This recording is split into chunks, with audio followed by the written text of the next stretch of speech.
They say you never forget the day your world changes.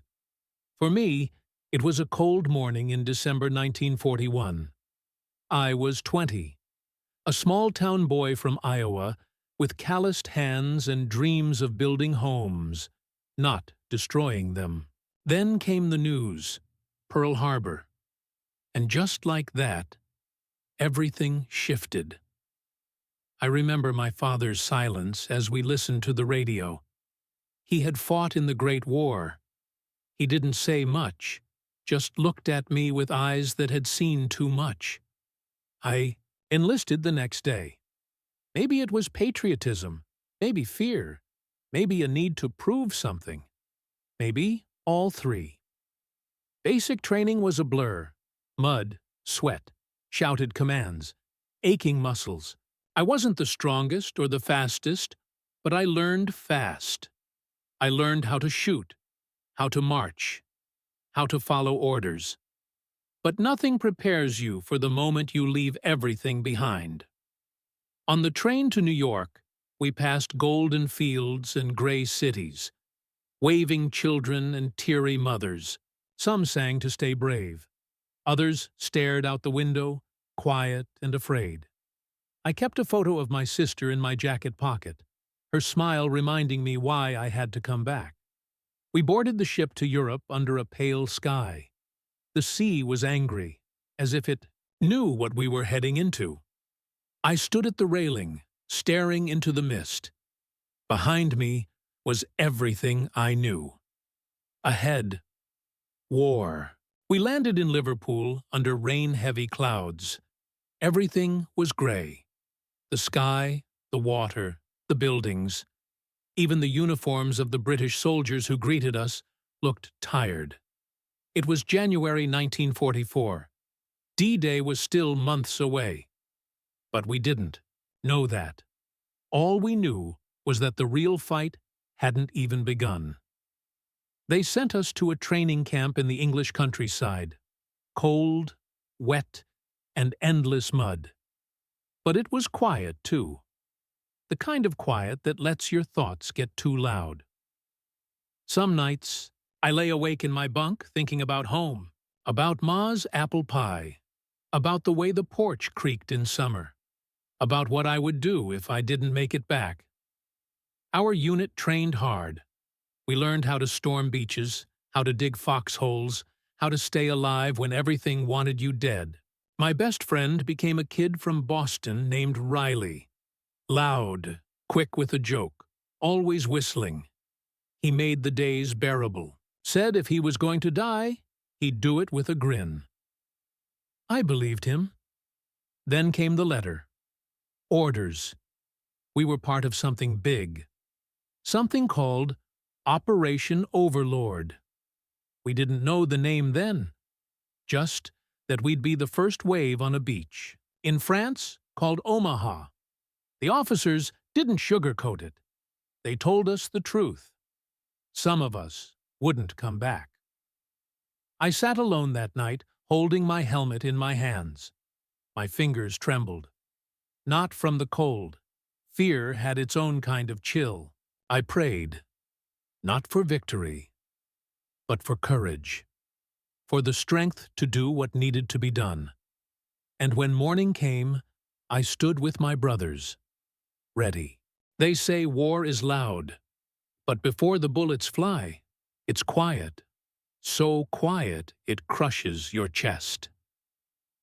The morning of June 6, 1944, the sea was calm, almost still. We boarded the landing craft in silence, each of us trapped in our thoughts. I gripped my rifle so hard my knuckles went white. Riley stood beside me, chewing gum like it was just another drill. "Hell of a day for a swim," he muttered. I managed to smile, but it didn't reach my eyes. Overhead, the sky roared with planes. Behind us, battleships pounded the shoreline. Ahead, France, and a wall of death. As the ramp dropped, chaos exploded. Machine gun fire tore through the air. The first man out was cut down instantly. WWII water turned red. I jumped in, the weight of my gear dragging me down. I kicked and fought my way to shore, bullets snapping past like angry bees. I crawled through the surf, heart pounding like a war drum. Sand stuck to my face, my hands, my soul. Around me, men screamed, fell, bled. The world shrank to moments. Duck, run, shoot, survive. We found shelter behind a tank trap, and for a second, I thought I'd die there. But something kept me moving. Maybe instinct, maybe fear, maybe the thought of my sister's smile. I don't remember how long we fought on that beach. Minutes? Hours? A lifetime? At some point, we broke through. The Germans fell back, and Omaha was ours. But, at a cost, I still carry. That night, I sat in a shell crater beside Riley. He was bleeding from a graze to his leg, cracking jokes through the pain. I looked up at the stars, wondering how they could still shine, wondering if I'd ever feel human again. After Omaha, we moved inland. Every mile we gained felt like 100. The roads were narrow, choked with hedgerows, and the enemy knew them better than we did. Ambushes came fast and brutal. 1 minute we were walking, the next diving for cover, bullets slicing the air. War has a smell: wet earth, diesel, sweat, and blood. You stop noticing after a while. Or maybe you just stop caring. We slept when we could, ate when we found food, and buried friends when we had to. I stopped keeping track of days. Only the names of the fallen stayed clear. Riley and I stuck together. He'd saved my life once, pulling me behind a burnt-out truck after a sniper pinned us down. "Don't get all emotional," he said, grinning. "I just didn't want your boots." That was Riley. Humor was his armor. One afternoon, a shell hit near our position. I woke up on my back, ears ringing, dirt in my mouth. Riley was gone. I screamed for him, crawled through the smoke, heart pounding like thunder. Then I saw him, half buried, blood on his face, barely breathing. I carried him 2 miles to the aid station. He held onto my wrist the whole way, whispering, "Don't let go." They said he'd live, but he'd never walk the same. When I said goodbye, he gave me his lucky coin. "Bring it back for me," he said, "so I know you made it." After that, I was alone. Not really, but it felt that way. The platoon kept moving, through fields that hid death and villages turned to ash. But something inside me changed.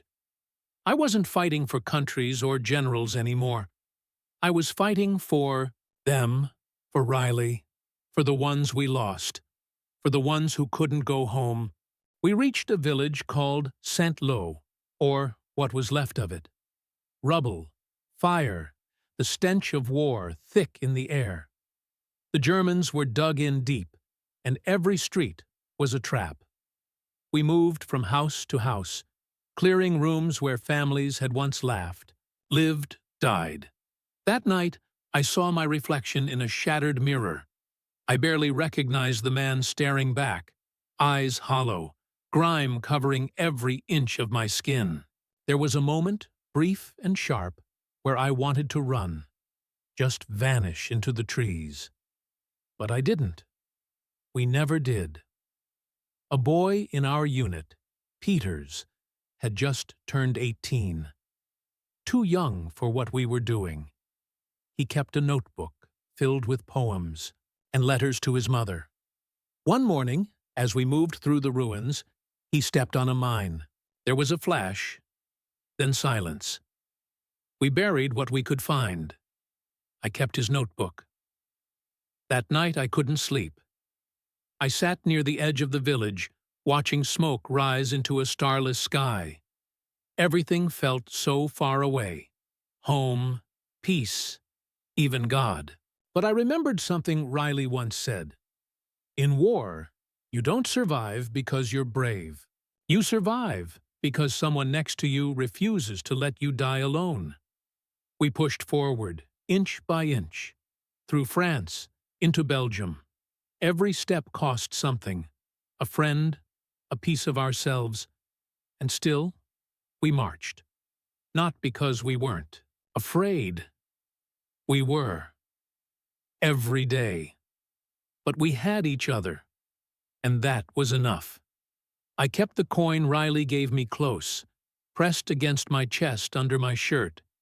It reminded me of who I was before the war, of the promise I'd made, to bring it home.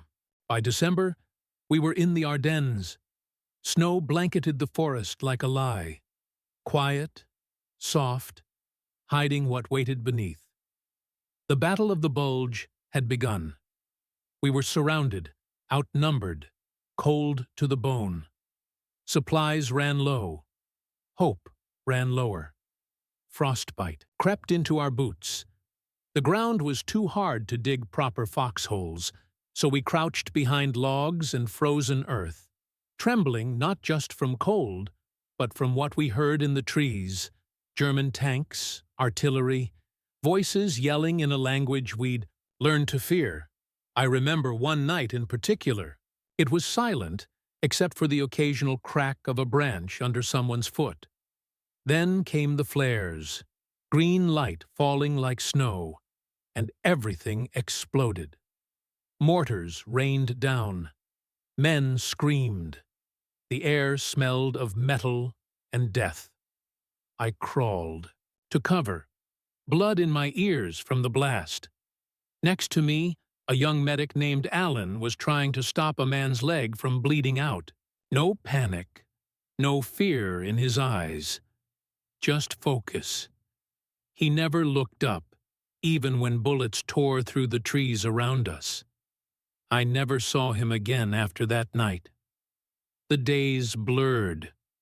We ate what we could steal from abandoned villages, burned anything we could find for warmth. Wood, furniture, even books. The snow turned gray with ash. But we didn't break. Somehow, we didn't. We held the line until reinforcements came, like ghosts through the trees. When they arrived, I cried. Not out of relief, but because I realized I still had tears left. They called it a turning point. I called it survival. And for the first time, I let myself believe, just maybe, I'd live through this. After the Ardennes, everything felt slower, like we were moving through the aftermath of a storm. Towns were emptier. Enemy resistance thinned. But the silence never felt peaceful. It felt like something was waiting. We crossed into Germany in 2022, early March. The air changed. Heavier, colder, even though spring had begun. We passed farms burned to the ground, bridges blown apart, villages where not even dogs barked anymore. It was like the war had eaten everything. One day, we took a hill outside a place called Remagen. The fighting was short but vicious. I shot a man at 10 paces. He looked my age, maybe younger. When I searched his body, I found a photo of his, parents, and a folded letter in his coat. I couldn't read the words, but the pain in that photo was the same as mine. I buried it with him. That night, I sat under a shattered tree and opened Peters's notebook. I read one of his poems aloud to no one. It talked about stars guiding you home. I hadn't looked up in weeks. When I did, they were still there. Somehow, the stars hadn't changed, even though I had. We moved fast after that. Every mile deeper into Germany felt like the end was near, but none of us said it out loud. We were afraid we'd jinx it. Too many had died days before they were supposed to go home. I kept the coin from Riley and the notebook from Peters in my breast pocket. One reminded me to survive. The other reminded me why. We were close. You could feel it. The enemy was breaking. But something darker was still ahead. Something none of us were ready for. They didn't tell us what we'd find. Maybe they couldn't. Maybe no one had words for it. We were sent to secure a camp outside a small German town, Buchenwald. I thought it was a supply depot, maybe an outpost. I was wrong. The gates were made of iron, cold, sharp, hateful. The stench hit us before we even crossed the threshold. I'll never forget it. Death has a smell, thick, sweet, and rotting. It clings to your skin, your clothes, your soul. Inside were the survivors, if you could call them that. Skin stretched over bones, eyes too large for their faces, dressed in rags that barely covered their bodies. They didn't scream. They didn't cry. They just looked at us like they weren't sure we were real. One man tried to stand and fell. I caught him. He was lighter than my rifle. He whispered something in German. I didn't understand, but I nodded anyway. Then he smiled. I hadn't seen a real smile in months, and it shattered me. There were bodies stacked like firewood. Ovens, rooms of silence so loud they screamed. One of our guys ran outside and vomited. Another dropped to his knees. I just stood there, frozen, staring at a wall with scratch marks. I think I stayed there for an hour. We gave the survivors food, blankets, water, but it didn't feel like enough. Nothing could be enough. That night, I wrote in Peters's notebook for the first time. Just one sentence. If there's a God, he wept today. After that, none of us spoke much. We didn't need to. The war was almost over. But what? We'd seen what we now knew had changed us forever. May 8th, 1945. Victory in Europe. VE Day. We were in a small German village when the news came. Our sergeant walked up, quiet for once, and simply said, "It's over, boys." No cheers at first, just silence. Deep, stunned silence. We looked at each other, too tired to celebrate, too numb to believe it. I walked alone through the village. The air was still, like the world was holding its breath. A little girl peeked at me from behind a doorframe. She couldn't have been more than 6. I nodded. She didn't smile, but she didn't hide either. Maybe peace had to start that small. Back at camp, someone opened a bottle of wine they'd been saving. We passed it around, saying nothing, each sip a quiet toast to those who didn't make it. Riley, Peters, Allen. Faces burned into memory, names I'd whisper to myself for years. That night, I wrote another line in the notebook. The war is over, but the silence remains. I stared at the stars again.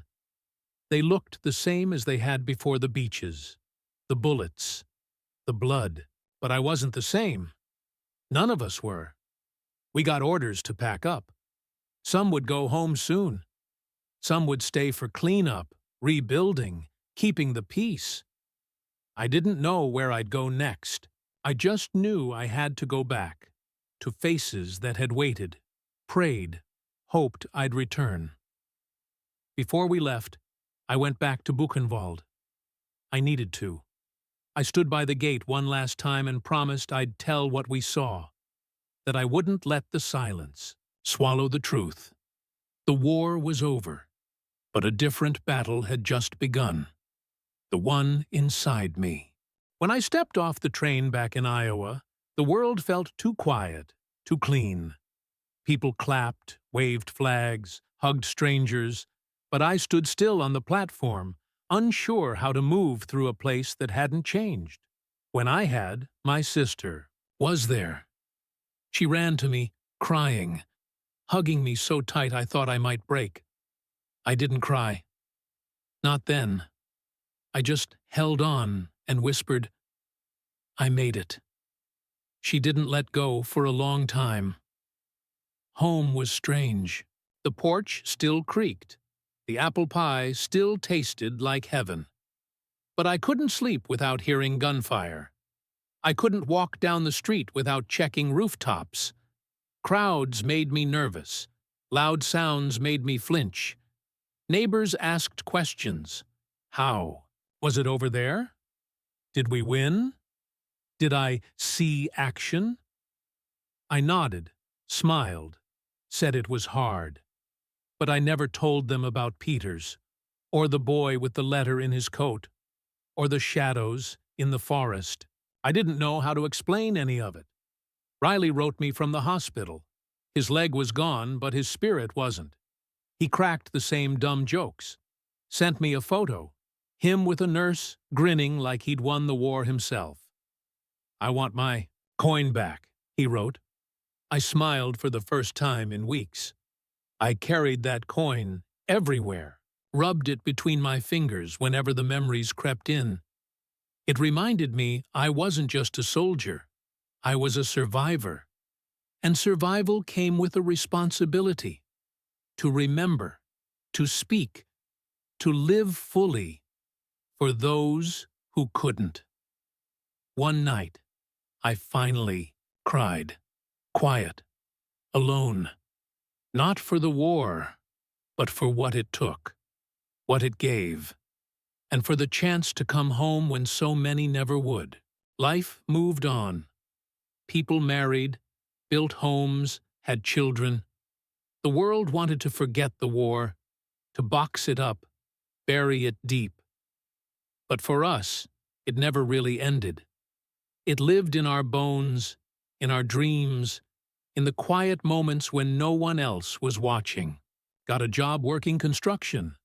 Funny how I'd once dreamed of building houses, and now, after destroying so much, that dream felt like healing. Every nail I drove into wood felt like a small act of redemption. Something solid, something that would last. I visited the families of the men we lost. Peters's mother held his notebook like it was made of gold. She asked if he'd been brave. I told her the truth. He was the bravest of us all. I left out the horror. She didn't need that. She needed peace. I saw Riley once. He walked with crutches, but the grin was still there. We didn't say much, just sat on his porch, watching the sun set. He handed me a fresh coin.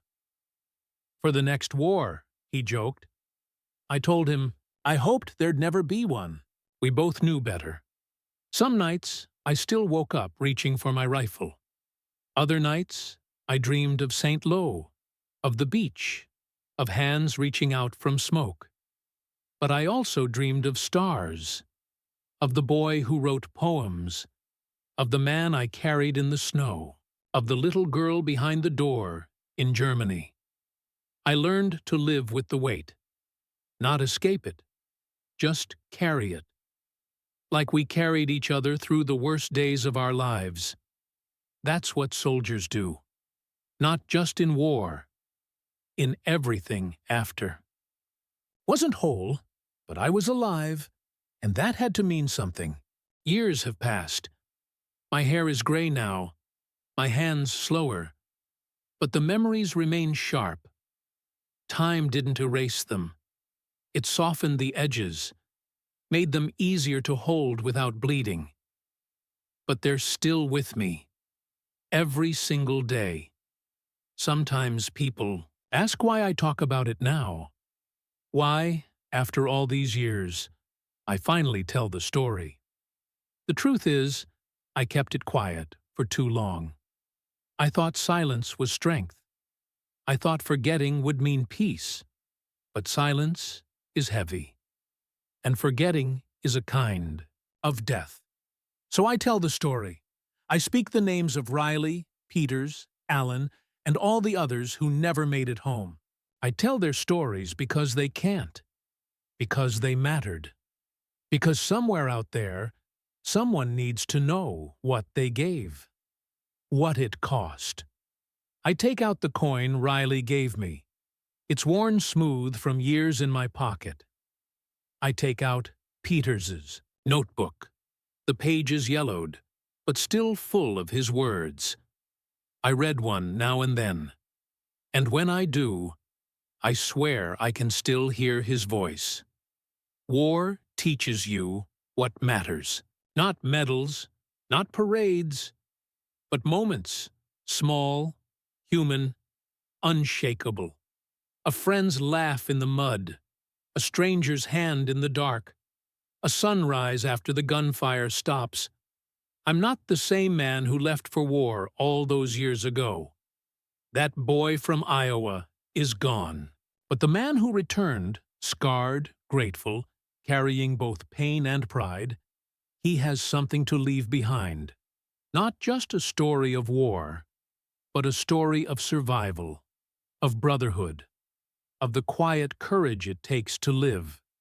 And maybe, someday, someone will hear these words and carry them forward, like I carried that coin, that promise, that memory, through fire and silence.